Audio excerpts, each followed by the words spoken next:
Donc stage de pistage, ce qui signifie des critères importants. Donc le premier critère, c'est la motivation. Faire comprendre au chien qu'il doit mettre le nez au sol dès le départ pour prendre l'identité olfactive d'une personne. Ensuite, il doit suivre cette odeur pendant tout un parcours.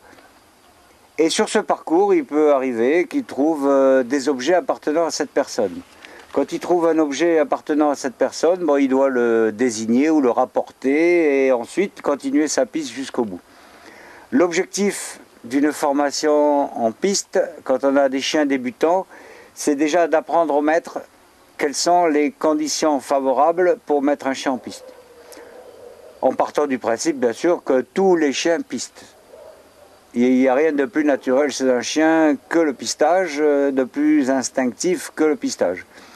La seule différence, c'est que nous, on doit lui apprendre à optimiser ses qualités olfactives et à les utiliser pour notre service.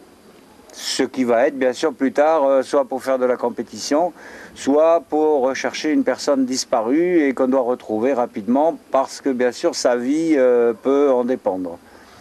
Donc le facteur temps et aussi bien sûr peut-être si c'est un chien de police les indices que la personne aura pu laisser sur son passage, des choses qu'elle a laissé tomber par exemple. Donc sur un stage de piste on part du principe que le chien au départ ne connaît pas la piste, on va lui donner intérêt à cette piste.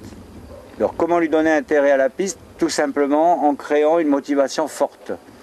On va associer les pas d'une personne avec quelque chose de fort, de motivant, c'est-à-dire en l'occurrence ce qui est lié à l'instinct de survie, c'est-à-dire la nourriture. Donc la nourriture, ça sera en fonction bien sûr de, toujours pareil, de l'individu. Il y en a qui préfèrent le fromage, d'autres la viande ou la saucisse ou autre. On va marcher, on va déposer dans les pas des morceaux appétants, c'est-à-dire saucisse, fromage et autres.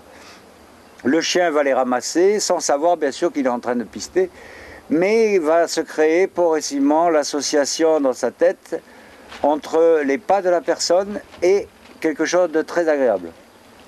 Ce qui va nous amener au bout d'un certain temps à lui avoir fait comprendre que si on reste sur les pas d'une personne, il est possible qu'on ait quelque chose d'agréable.